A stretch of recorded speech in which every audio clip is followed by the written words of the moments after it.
নাটকে ভুল জানা সমাজৰ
আমাৰ পূৰ্বৰঙ্গ ইতিমধ্যে সমাপ্ত। আমি যি অনুশীলন কৰিলো এতিয়া আমি সেয়া প্ৰস্তুত কৰি। এই পৰীক্ষা কোনো যাতে ভুল আৰ ত্ৰুটি নহয়।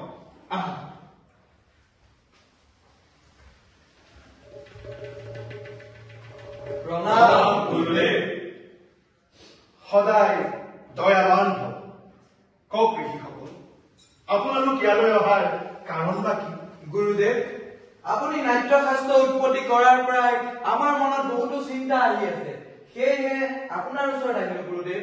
সোধক সোধক মুনিবৰ, নিঃসন্দেহে সোধক। বাৰু মুনিবৰ, নাট্যশাস্ত্ৰৰ সৃষ্টিৰ কাৰণ কি আৰু ইয়াৰ উদ্দেশ্য বা কি? আপুনি সঠিক প্ৰশ্ন কৰিছে। এই প্ৰশ্ন কেৱল নাটকৰ বাবেই নহয়, সমগ্ৰ মানৱ জাতিৰ দিশ দৰ্শনৰ বাবে অতিকে উপযোগী। ত্ৰেতা যুগত যেতিয়া মানৱ জাতিৰ মাজত লোভ, মোহ, কাম, ক্ৰোধ এইবোৰ বাঢ়ি গৈছিল, তেতিয়া ইন্দ্ৰদেৱে ব্ৰহ্মাদেৱৰ ওচৰলৈও এনে এক মাধ্যমৰ সৃষ্টি কৰিবলৈ কৈছিল, যি মাধ্যমত দৃশ্যশ্ৰুতি থাকে আৰু এই মাধ্যমৰ জৰিয়তে মানৱ জাতি ধৰ্ম, কাম, অৰ্থ আৰু মোক্ষৰ দিশে আগবাঢ়িব। সেইবাবে ব্ৰহ্মাদেৱে নাট্যবেদৰ ৰচনা কৰিলে, যাৰ যথাৰ্থ নাম হল নাট্যশাস্ত্ৰ। কিন্তু গুৰুদেৱ, বেদ হৈছে সমস্ত জ্ঞানৰে ভৰা। এই জগতৰ সমস্ত ৰহস্য ইয়াতে লুকাই আছে। কিন্তু গুৰুদেৱ, আন এক বেদৰ প্ৰয়োজন বা কি? কাৰণ ই সমাজৰ বাবে সুলভ হ'ব। নাটকৰ জৰিয়তে সকলো প্ৰকাৰৰ মানুহে শিক্ষা আৰু ধৰ্ম লাভ কৰিব পাৰিব। সেইবাবে 4 বেদৰ উপাদান আনি ব্ৰহ্মাদেৱে 5ম বেদৰ ৰচনা কৰিছে। নাট্যশাস্ত্ৰৰ উপাদান তত্ত্ব এয়া কি গুৰুদেৱ?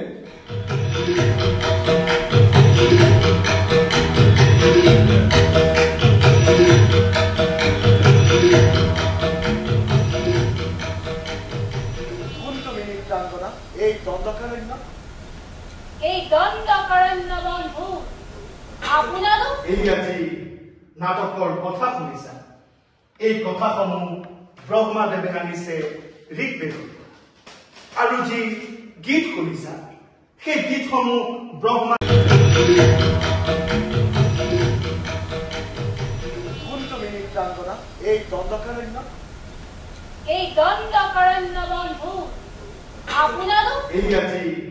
নাটকৰ কথা শুনিছা, এই কথাসমূহ ব্ৰহ্মাদেৱে আনিছে ঋগ্বেদৰ। আৰু যি গীত শুনিছা, সেই গীতসমূহ ব্ৰহ্মাদেৱে আনিছে সামবেদৰ পৰা। আৰু যজুৰ্বেদৰ পৰা ব্ৰহ্মাদেৱে আনিছে অভিনয়, আৰু অথৰ্ব বেদৰ পৰা আনিছে ব্ৰহ্ম। এই সকলো উপাদান যোগ হৈ সৃষ্টি হৈছে নাট্যশাস্ত্ৰ। গুৰুদেৱ, এই নাট্যশাস্ত্ৰ কেৱল দেৱতাৰ বাবেহে নেকি? নহয়, দানৱসকলে ঠিক এনেকুৱা ধৰণৰ প্ৰশ্নই ব্ৰহ্মাদেৱৰ ওচৰত সুধিছিল। তেতিয়া ব্ৰহ্মাদেৱে কৈছিল, নাট্যশাস্ত্ৰ সকলো মানুহৰ বাবে।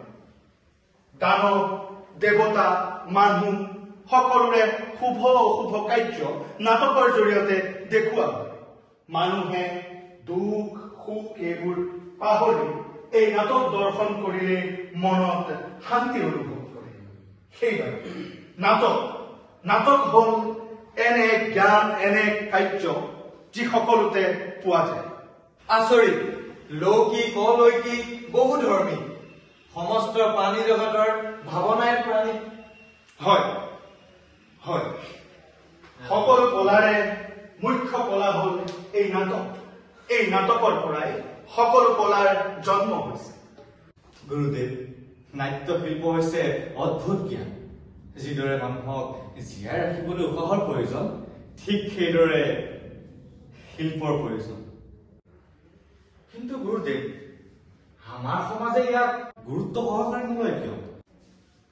আমি হলো নাট্যশিল্পী, নীতি নিৰ্ধাৰক নহয়।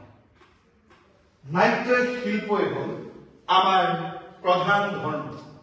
এই শিল্পৰ যোগেদি সমাজৰ এক দাপোন সমাজৰ আগত প্ৰকাশ পায়।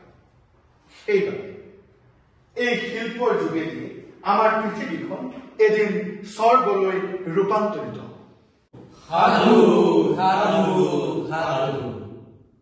সমাজে শিল্প আৰু শিল্পীক স্থান দিয়াৰ আশাৰে আৰু অপেক্ষাৰে এই নাট্যশাস্ত্ৰ পঞ্চম বেদ বুলি মই অভিহিত কৰিম।